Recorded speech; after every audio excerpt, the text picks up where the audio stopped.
Assalamualaikum warahmatullahi wabarakatuh. Alhamdulillahirrabbilalamin. Pada kesempatan ini kami bisa bertausiah kembali dengan judul Birrul Walidain atau berbakti kepada kedua orang tua.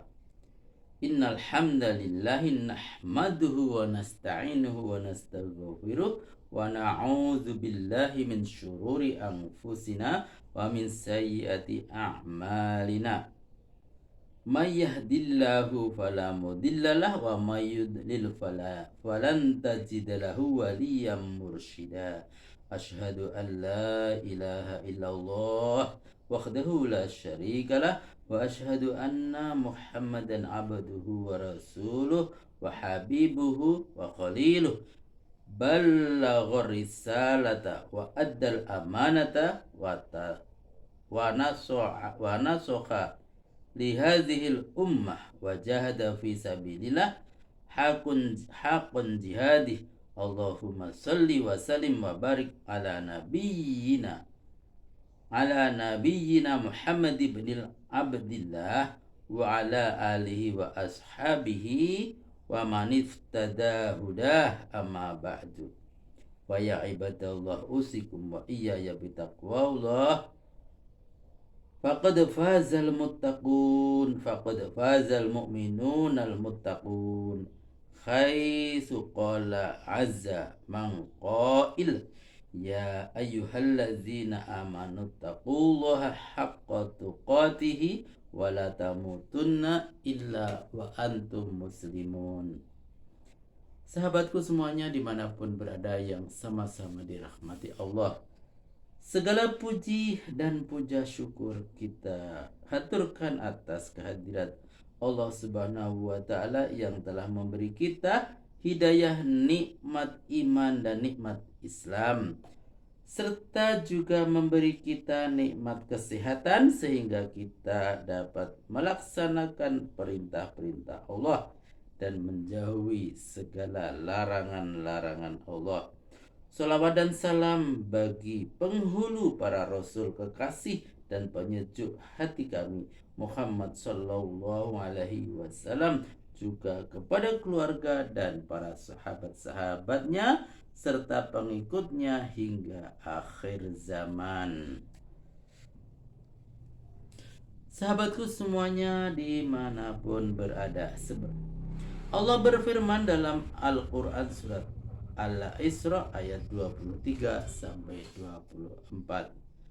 A'udzu billahi minasyaitonir rajim.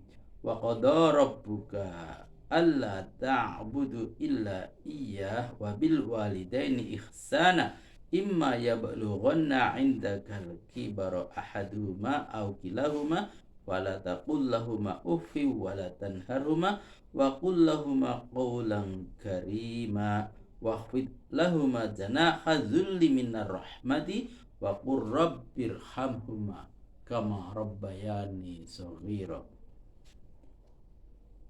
Dan Tuhanmu telah memerintahkan supaya kamu jangan menyembah selain Dia, dan hendaklah kamu berbuat baik kepada ibu bapakmu dan dengan sebaik-baiknya.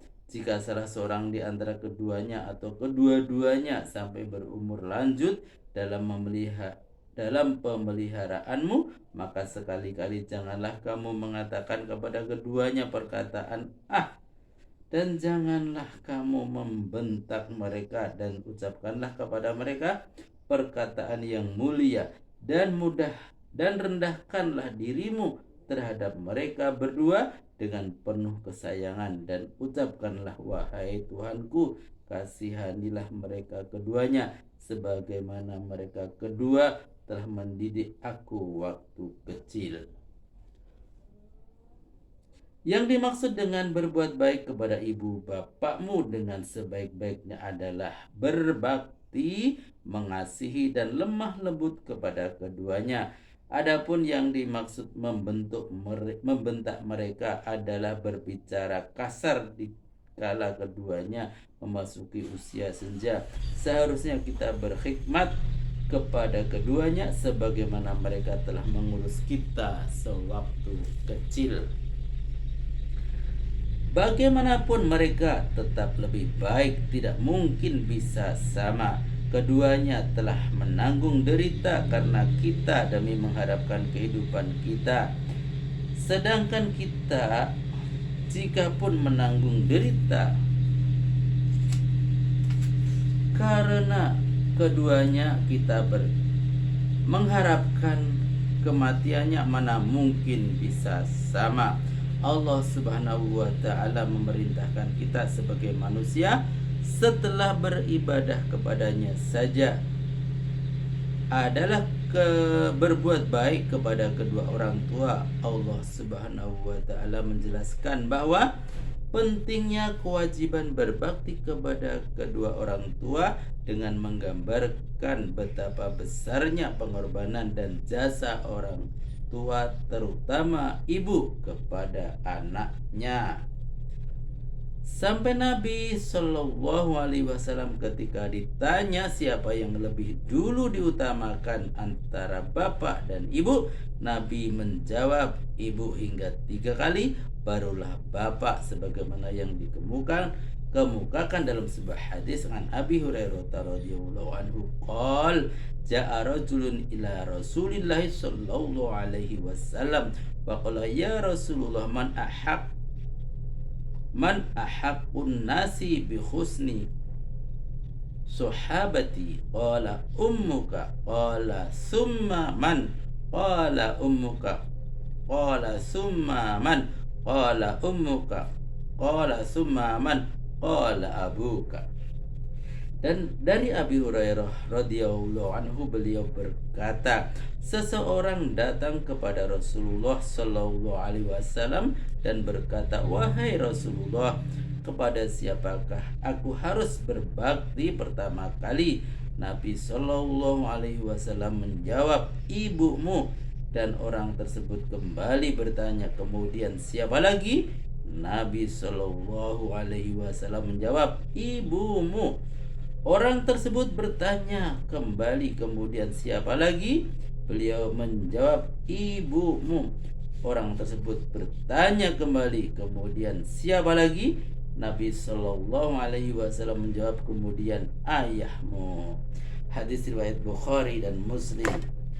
Maka sudah semestinya bagi seorang anak untuk berbuat baik kepada orang tuanya, karena orang yang berakal tentu tidak akan melupakan kebaikan orang lain terhadapnya, apalagi membalas kebaikannya dengan menyakitinya.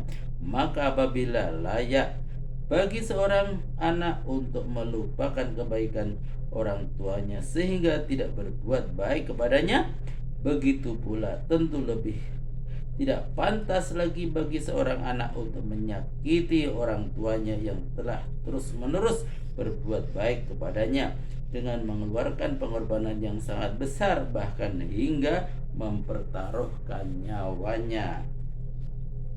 Sahabatku semuanya dimanapun berada, yang sama-sama dirahmati Allah, Nabi Shallallahu Alaihi Wasallam juga telah menyebutkan besarnya keuntungan berbakti kepada orang tua, bahkan lebih besar dari jihad di jalan Allah.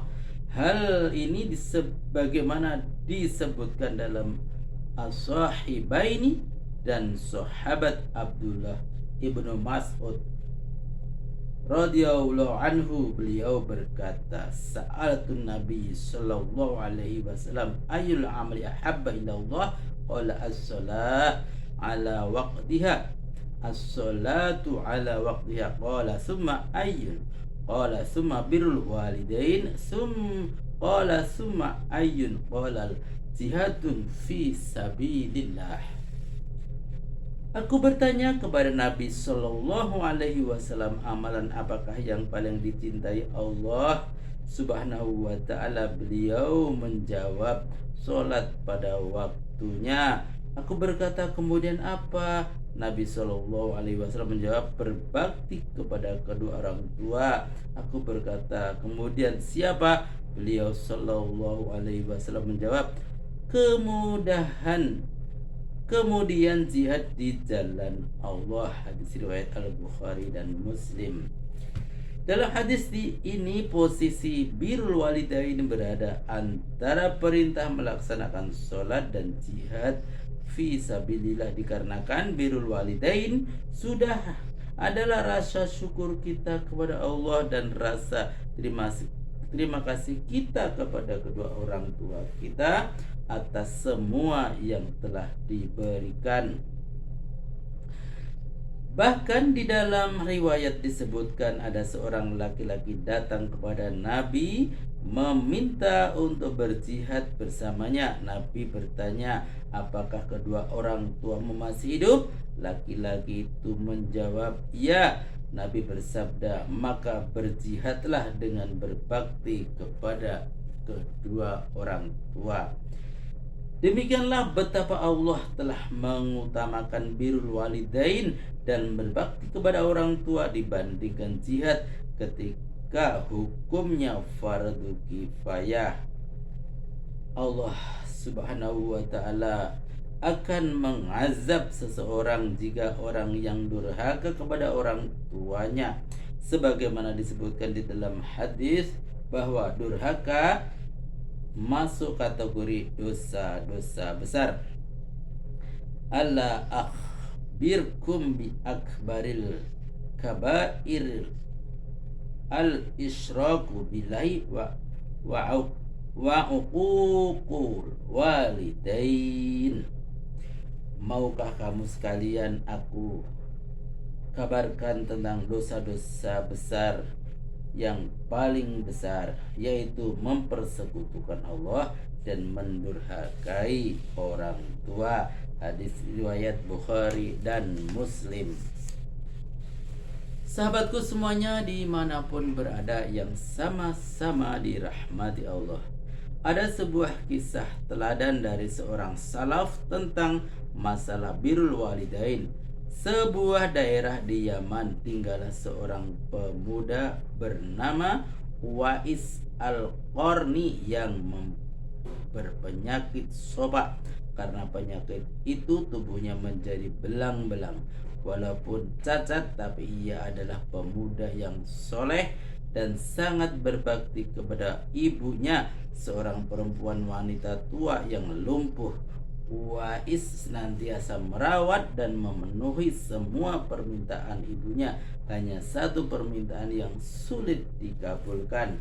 Anakku, mungkin ibu tak lama lagi akan bersamamu. Ikhtiarkan agar ibu dapat mengerjakan haji, pinta sang ibu. Mendengar ucapan sang ibu, Wais termenung. Perjalanan ke Mekah sangatlah jauh, melewati padang tandus yang panas. Orang-orang biasanya menggunakan onta dan membawa banyak perbekalan. Lantas bagaimana hal itu dilakukan Wais yang sangat miskin dan tidak memiliki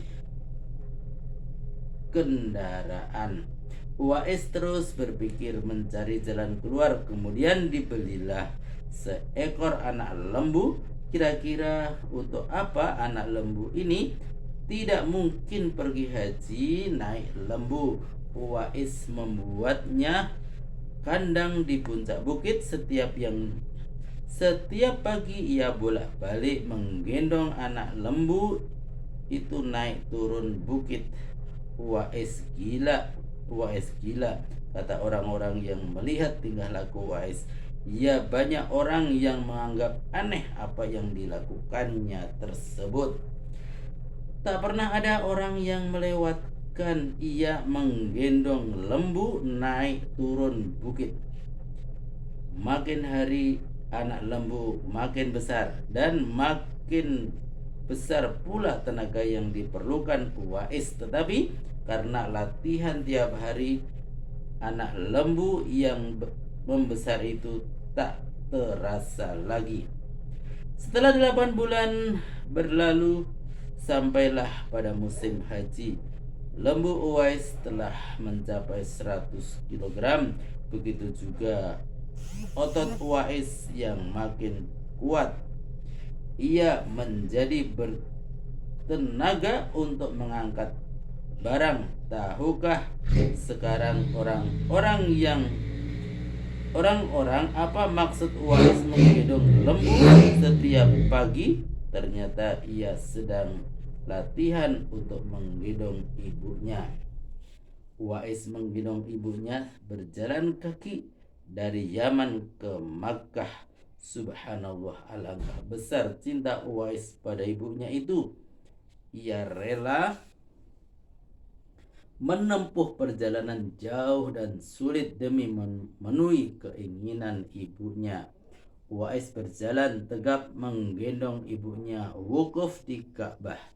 Ibunya terharu dan bercucuran air mata telah melihat Baitullah di hadapan Ka'bah itu dan anak itu berdua. Ya Allah, ampunilah semua dosa ibu, kata Uwais. Bagaimana dengan dosamu? Tanya sang ibu keheranan. Uwais menjawab, dengan terampuninya dosa ibu, maka ibu akan masuk surga. Cukuplah ridho dari ibu yang akan membawaku ke surga. Itulah keinginan Uwais yang tulus dan penuh cinta. Allah Subhanahu wa taala pun memberikan karunia untuknya. Uwais seketika itu juga sembuh dari penyakit sopaknya.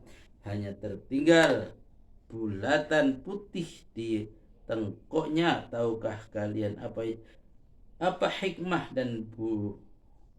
dari bulatan disisakan di tengkoknya Uwais tersebut? Itulah tanda untuk Umar bin Khattab dan Ali bin Abi Thalib dan sahabat Rasulullah untuk mengenali Uwais. Beliau berdua sengaja mencari di sekitar Ka'bah karena Rasulullah Shallallahu Alaihi Wasallam berpesan, di zaman kamu nanti akan lahir seorang manusia yang doanya sangat terkabul. Kalian berdua pergilah cari dia. Dia akan datang dari arah Yaman dan dibesarkan di Yaman.